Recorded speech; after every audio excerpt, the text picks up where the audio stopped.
Yes, sir, said Henry doubtfully. Everyone knew he wouldn't see him again, and everything was sewn up nice and neat for that fat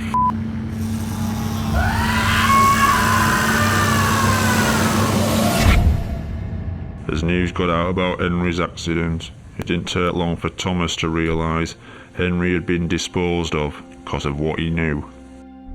The next evening, Thomas had been put on his own for the night at Knapford Station.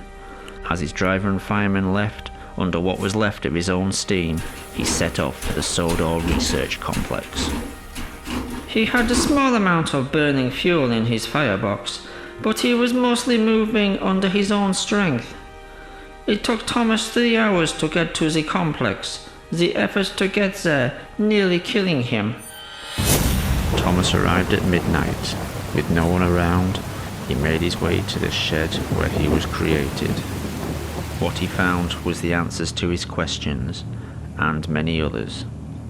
Since Sodor Research had become producing biofueled vehicles, the world had asked, why had the first biofusion operation worked so well, but nearly every operation since had failed?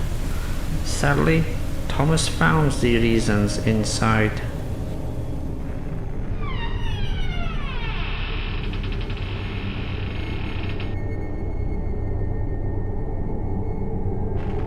Thomas had never been the first operation. He hadn't even been second. What shed number 17 contained was evidence of several attempts to create a tank engine with Thomas's DNA. These had been early tests made by people with no experience of an experiment on this scale. Ill-planned and unprepared, these procedures had used DNA from the human Thomas and had been as much the real Thomas as the tank engine the world had come to know and love. To us, Thomas the Tank Engine had been the Thomas we all knew as a boy. Part of the family the whole island's population had known and respected since Wilhelm first arrived. In actuality, this tank engine was no more the real Thomas than all the failed creations made over the 12 months before. This Thomas had all the human Thomas's memories and experiences. He had learned what Thomas had learned, known who Thomas had known, but so had all the previous failures.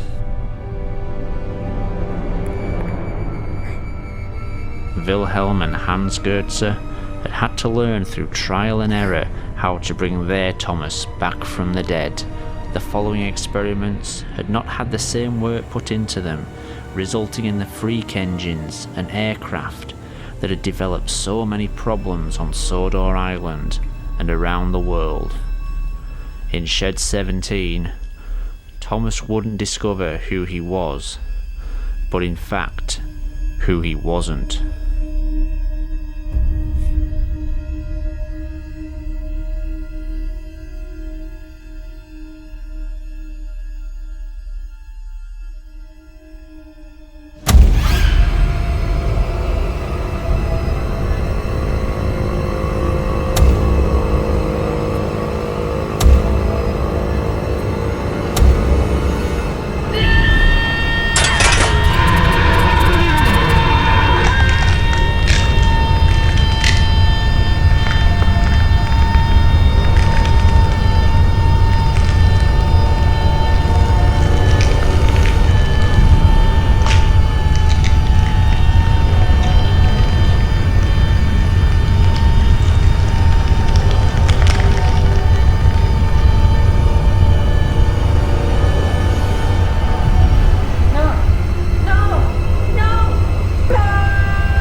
He had no idea he was only one of many clones.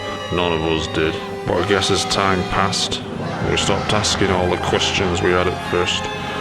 We were just glad our friend was back with us. He could work for us. He became our servant in a way. Someone who drew in the crowds, helped create jobs, was eager to work. Thomas always thought of us as his friends. Sadly, over time we came to think of him as just really useful.